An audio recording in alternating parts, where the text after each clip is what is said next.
Hi there, Reject Nation. I'm Greg Elba. John Humphrey. Andrew Gordon. Follow Andrew Gordon on the Movie Source channel. Thanks for showing up here at 4:30 in the morning to film with us. That's what alarm clocks are for, my man. We got the reaction up for Endgame trailer number 2. Like we said in that video, we wanted to do a breakdown of the trailer. Do our best to do this, you know, because oftentimes when you do a reaction, you don't have time to dissect every single moment or Although I tried in that trailer and you stopped me. I had to, man. We need something for this video. You're about to, like, I saw you, I could feel you. I felt you going like, oh, he's about to spitball. Maybe a little. Before we go into this, you know, you got to keep a couple things in mind. Russo brothers, they're known to manipulate their trailers. All right. There's a couple of key moments here where I'm like, I wonder if this is actually the character here.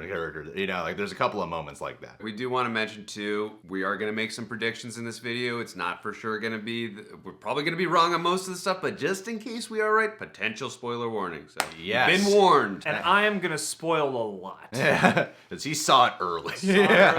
You weren't supposed to tell anyone, dude. I know everybody who comes. The Russo brothers are going to kill us. Even though this ain't exactly completely accurate to the comic, I reread the last half of this Infinity Gauntlet comic book last night. So good. So there's like one specific moment in this trailer that really stood out to me as like, oh my god, I bet that's homaging, or at least in reference. That is a moment that, you know, is in our thumbnail for the reaction. So yeah, let's go into this. So at the beginning of the trailer, all three of us really like the whole black and white, but with the red symbolism. I've heard a couple of theories as to what that can represent. The blood, the loss of life, or the reality stone, perhaps. Our collective passion for the MCU. Yes, because it is the 10 and the Marvel 10-year logo. It's red as well. But red has been their logo color for so long too. Could also be in remembrance for Stan Lee as well. For the film that's being advertised as the culmination, like the real culmination of it all, they seem to really be honing in on that, especially with their marketing. As you said in the reaction, it makes for a good way to not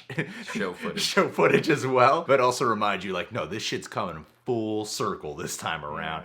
Stakes. So with Iron Man saying, you know, I fought my way out of that cave, he's saying that whole speech, I became Iron Man. He's talking about how he realized he was in love with Pepper. And that shot from Iron Man 3 when she's holding the helmet up, that could be a foreshadowing moment though, because there was a leaked photo. Like we said, there might be spoilers in here. There was a leaked photo online. Pepper with a green screen behind her, but she was wearing an Iron Man-like suit. I know in the comic books, she does eventually rock a suit. It's like the rescue suit or The something. rescue, yeah. He's talking about rescue in the first trailer. That could be in reference to that as well. I feel like they are foreshadowing that in these trailers. Foreshadowing in the MCU? Wow, Doesn't never really heard of happen. Not in their movies, especially. Yeah. I was kind of wondering with you guys. I know we're gonna talk more about this in a second, but at the end when you see Nebula and Iron Man back in the quantum realm suits, it's like we all know that they're gonna meet up. We all want that scene too, where Cap and Iron Man reunite after the events of Civil War, because we still haven't had that moment. But do you guys think that kind of minimizes the effect of that situation, especially because you do see it in the, even though we all know it's gonna happen, do you think it minimizes the effect at all by seeing it in the trailer? I thought they were going to be in space the whole movie and never get back. That's just me. They show up when they beat Thanos. Guys, we're back! It's all good! It's all good! We did it, guys! Tony Stark's story is really a quiet, introspective journey. He's only got one person to talk to, but really she's like a projection What is of this his slow burn imagination. shit we're watching? I am not going to lie to you, though. I would pay to see a movie where Robert Downey Jr. and Nebula are stuck in space for a whole 2.5 hours. I'd be down to watch that, too. Playing cards. It's like Castaway. Yeah. Really. In space. And she's Wilson.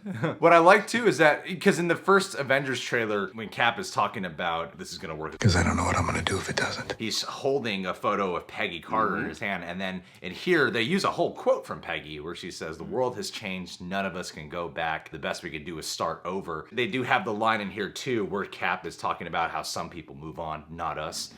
Could be specifically referencing the inspiration from that line from Peggy Carter, actually. Well, and it could just be referencing what's happening to the MCU overall. You know, this is a turning point. This is the start of a new phase. This is the handing over of the guard to new blood and stuff like that. And on top of that, just I've noticed too that Cap's been wearing a couple different suits from the first two, because in that quote you just mentioned where I don't know what I'm going to do if it doesn't work, that's the stealth suit from Captain America Winter Soldier before he changes back into the first Avengers suit. And then we see a shot of him wearing, did you say the OG? You saw him wearing the That's OG what it suit? looks like it has from the strap First and Avenger stuff, with the strap. Yeah. Or it's either that one or it's the Civil War and Age of Ultron. So it's one of those two. But again, we've seen multiple shots of him wearing different suits. So, and obviously there's going to be some time, they're going to be traveling in the past, possibly using the quantum realm time vortexes. So different points in the past might be wearing that specific suit, like the Battle of New York in the first Avenger There movie. could just be two Caps.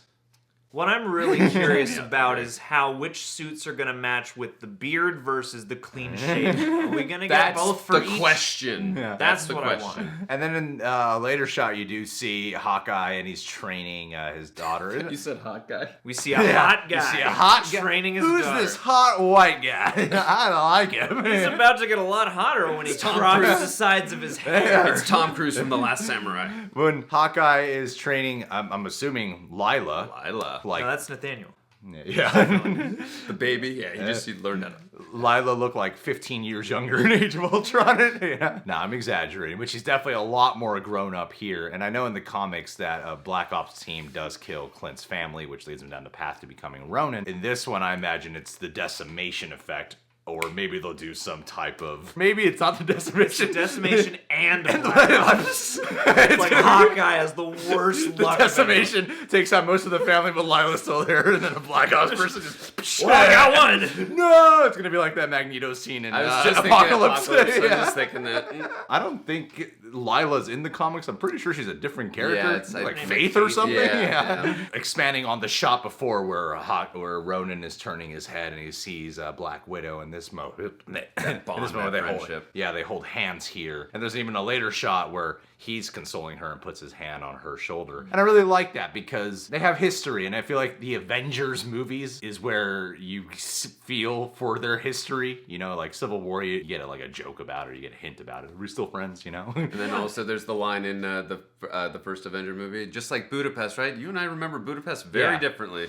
It seems like in this specific installment, though, will be the most heart we get from their relationship. Because I would hope the so. His first family's gone. Yeah, well, in the first Avengers movie, he's, manipulated, mind controlled. Mm-hmm. And the second one, it's kind of there. And this one, it looks like it's going to be a really crucial element to both of their journeys in this movie. Yeah, well, I like that they're keeping their friendship as a thematic, element because For all it's the also Avengers movies, yeah. Yeah, I don't know. I think it's really nice to have, a friendship like that, like a platonic. It's a guy and a girl, and they have such a strong bond. And I don't know, it always makes me feel warm when they actually bother with it. So I hope they use it here. And there has to be some type of time jump here within the movie itself because The hairs. you especially notice it. No, there's a montage. Everybody dyes their hair. Yeah. Like shaving. And Let's go to stuff. the barber It's shop, like the guys. Royal Tenenbaums. He's got the scissors, needle in the head. That'd be a neat place. scene, them all in the barbershop just getting their hair done. And I'd be down to see that. Them talking about their favorite sports Who teams, says how half saving of the them are world can't be a little fun, guys? Probably like, guys, that's my favorite basketball team, but half the team was decimated, so we can't really watch sports anymore. I know this movie will probably pick up a little bit after the events of Infinity War, but it seems like even in the movie itself, there'll be a bit of a time jump as well. I wonder if the opening scene might actually be the moment where with Hawkeye and his daughter. That would actually make the most sense, I think, to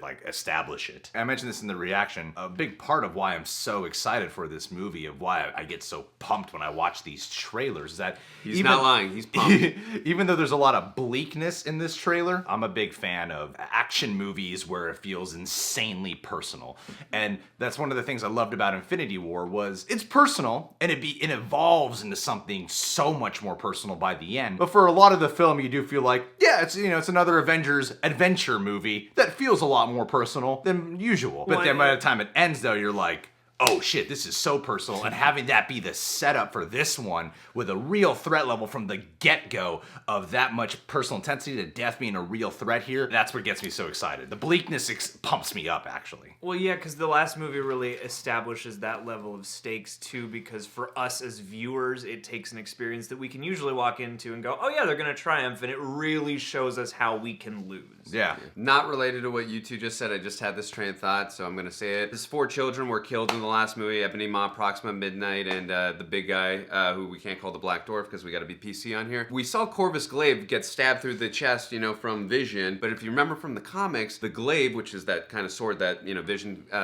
slammed through his chest, if that is not destroyed, it does not matter if you kill Corvus Glaive, he will still come back. So I'm wondering if they are going to take that comic book inspiration, because they clearly did not destroy the glaive, and I've seen Infinity War so many times now. They clearly did not destroy that glaive. So is Corvus going to be back in this film, like work with Thanos, or them going into the time vortexes, make things unhappen, people who die or whatever? But I still think Corvus Glaive is going to be in this, even though he got stabbed through the chest by Vision. I hope so. I gotta say, and also in the trailer editing of this, the shot where Falcon decimates away In front of Okoye. it makes it look like it's in front of Okoye because it's not like that in Infinity War. Yeah, That's in front of War Machine. Rhodes was Yeah. right in back of him and he didn't see it Because happening. Black Panther disappears in front of Okoye, Yeah. and there's no Okoye in any of these trailers. Obviously, Okoye did survive the decimation, but they did tease her here. I'm wondering, like, is she gonna randomly show show up? up? When she shows up, what hope so. element is she gonna play? To show her here, you gotta imagine they're gonna be doing that. She's gonna show up with 2 Chitauri on chains, jaws removed, Yeah, as if that they're sounds like her badass. companions for traveling as a nomadic warrior throughout New Earth. Yeah. And she's gonna have a samurai sword and long dreadlocks now. I love the editing of the way they've been doing the trailers, because that line that Cap says, we see that line in the Super Bowl spot where it looks like it's in that group therapy session that he's in, but we see here that it's actually in Sam taught conversation him with. well. Yeah, they say it's in conversation with Some people Scarlett move on. Johansson. Some people move on, but not us. That shot when Scott Lang is looking at signs of the decimation, because I've heard theories that that final moment in the first Avengers trailer could be him kind of time traveling around already. That's why Cap is like, is this an old footage? Because I saw some breakdown where it said that it looked like 1983 was on the screen there at Right, the time, right, because of the and time the- vortex right, established in Ant-Man and the Wasp. So here he could have been caught up. I just love how lost he looks, and also it keeps saying missing on there. Who is Tony P. Henderson? To me, Paul Rudd looked clueless. Yes. You might Alicia say Silverstone. he's going to anchor 1995. the efforts to save, the world from the decimation. I love you, man.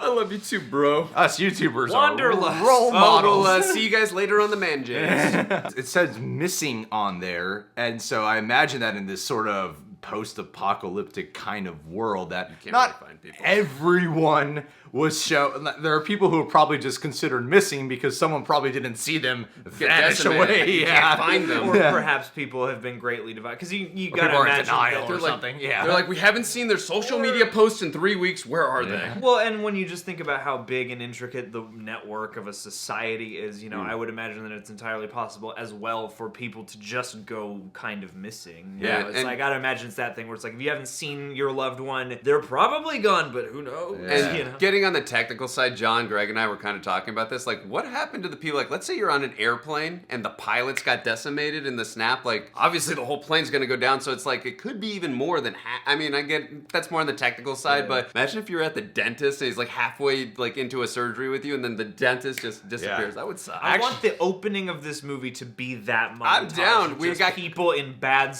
situations. you can even get Corbin Burnson back and have him play his role as the dentist and just have him like about to take someone's tooth and just decimate. Yeah, I'd be down for that. And you get that shot that's expanding on the Super Bowl sequence where Hawkeye is looking up at something that's all red, and then it looks like what follows that moment is a giant explosion in that scene. We have no solid theories as to where he is or what's going on. He's battling the He's in a Yakuza. tube full of smaller tubes. Yeah, I don't It's know. the Yakuza. They're trying to get him. It could be the same moment from where we see Ant-Man, Rocket, War Machine, and Cap, or it could be the scene right before we see Ronin and Black Widow reunite. Not sure what to make of it. Doesn't really matter. We'll find out soon. Now, my favorite, I think all of our favorite shot, and for me it's a real personal favorite shot, is that moment where Cap is struggling because first you see the shield shot, and then you see the shot of him just really having a hard time. That's one of my favorite moments in the Infinity Gauntlet comic book is when Cap decides to take a stand and have a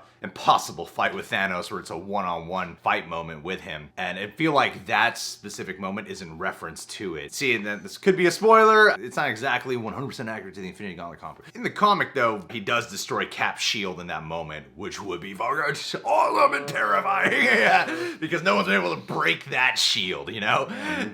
So if he breaks that, in the comics, he breaks that shield, and I think he kills him. He kind of just hits him, and he knocks out. It looks like he's dead in the comic. I'd be surprised if they were just showing us that moment where it's like, oh, that's where he dies. But then again, they did that with Loki in Infinity War. You know? And visually, too, it kind of reminded me, even though obviously completely from that, what you just mentioned, it kind of reminded me from Infinity War when he's holding the gauntlet, he's struggling making that face, you know what I mean? Yeah. So kind of harpens a little bit back to that for me, too.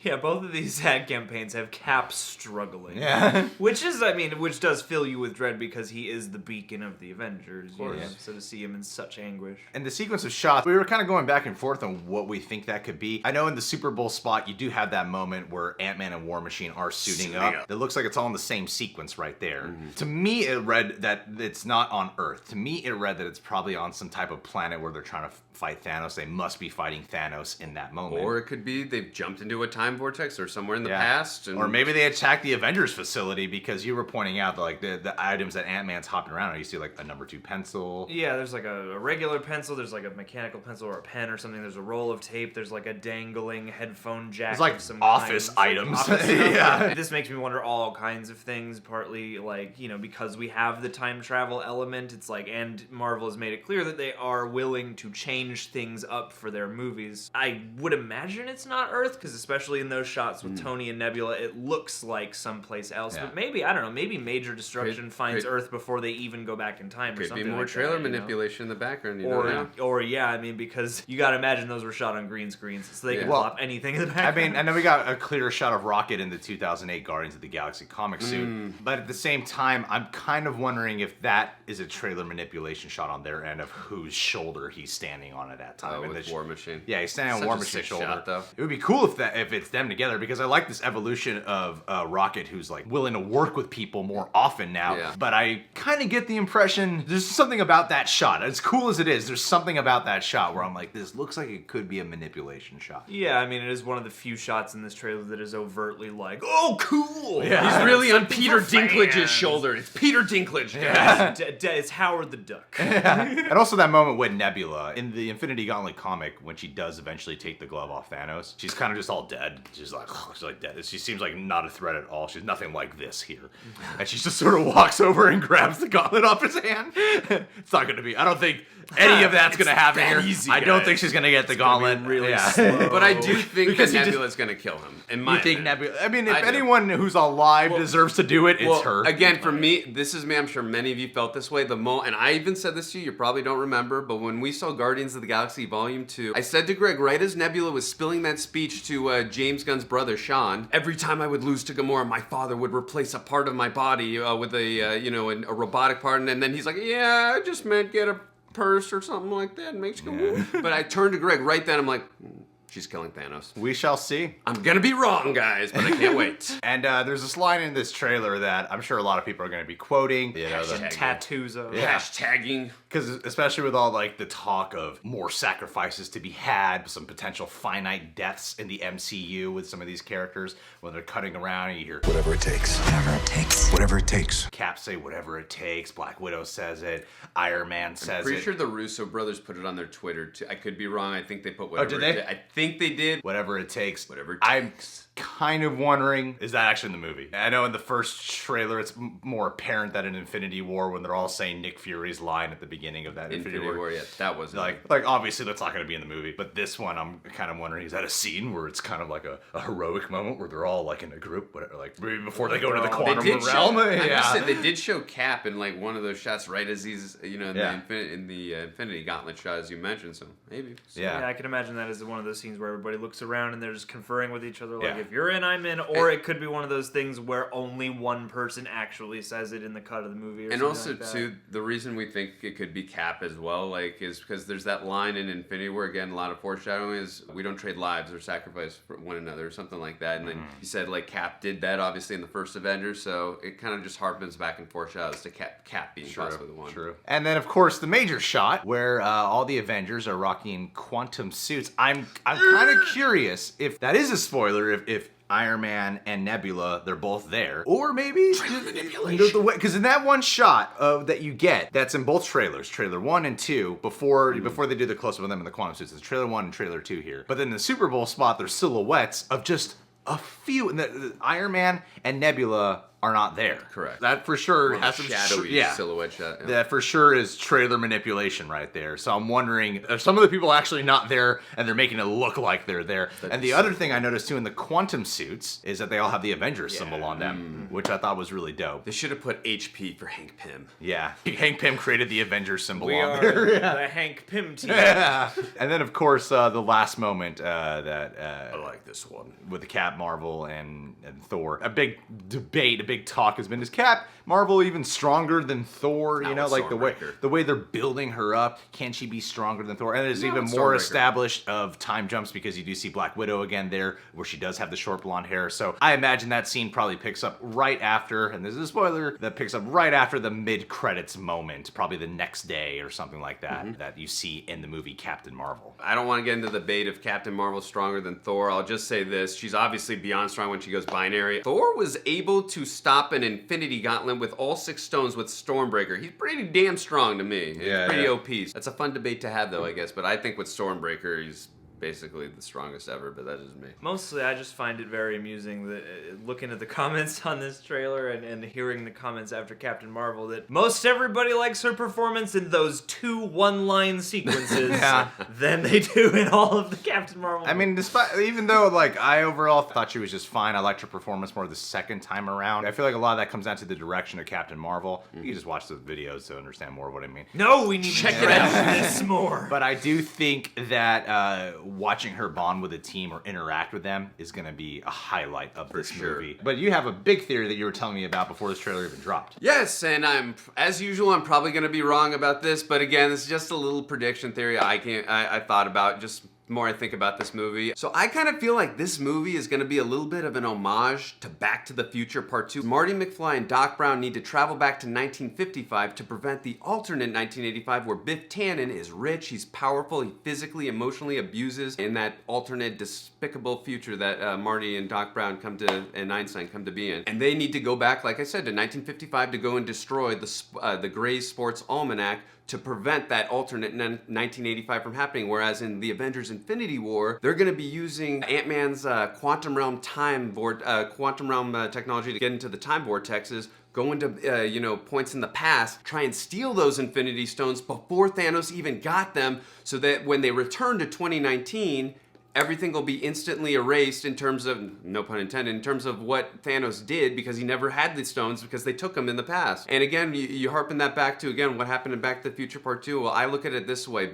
Doc Brown and Marty McFly are the Avengers. Thanos is Biff. You also have the decimation or the snapping where half the people are destroyed in the universe, whereas George McFly was murdered. You have quantum realm time vortexes where the DeLorean, the time machine. I see a lot of similarities. I'm sure it might be more complicated than that. There might be parallel universes and all that other stuff that gets a little overly complicated, but it'd be interesting to see if this is an homage to Back to the Future Part 2, so we'll have to wait and see, and I'll probably be wrong on that. What do you guys think? Well, you know how they're introducing Ronin, right?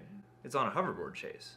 Yes! They've confirmed that, yeah. He stalls down. out over water, and then they're like, those boys don't work. So on they water. were right in And that then, prediction, guys, in That's 89. right. Hoverboards do exist in 2019. Just 4 years off, guys. 2015, There you go. 2019, pretty I mean, close. some people find like the whole time traveling thing to prevent it could be a bit of a cop out, but in the comic, Nebula, when she does take the gauntlet, she has something where she's like, take it back to how it was 24 hours ago, and undoes it, and most people don't know what occurred. Yeah. So, I mean, it would be comics accurate for the most part if they did that. What else can you do? I also like to get everybody back. And I like too, John said, like, so are all the Avengers going to all these points in time, or are they separating? It's not like, okay, we're going to go after the Reality Stone at this point in time, a few Avengers, and then some of the other ones, we're going to go after the Time Stone at this time with a few Avengers. I don't know, that'd be interesting to see, because like them all going to 6 different points all at once, that obviously would still be interesting. It would kind of drag a little too, but I mean, we'll see what happens with that. But well, I mean, Infinity War was no stranger to splitting up the team and dividing it up and having, even the posters had different groupings of characters, and it's like, if you're going to steal one stone, you ought to steal them all, and you could have maybe. They must save Yondu. Yeah. He's Mary Poppins, y'all. All right, guys. Well, are there any theories that we might have missed, or anything in this trailer that Norway. totally breezed off past our heads? You know what the sentence I'm trying to say. Comment below. Well, you guys can subscribe to the Reject Nation, click that notification bell, and check us out on Patreon. We got a lot of goodies over there. And also, Andrew on the Movie Source channel. Thanks for being here, buddy. See you guys soon.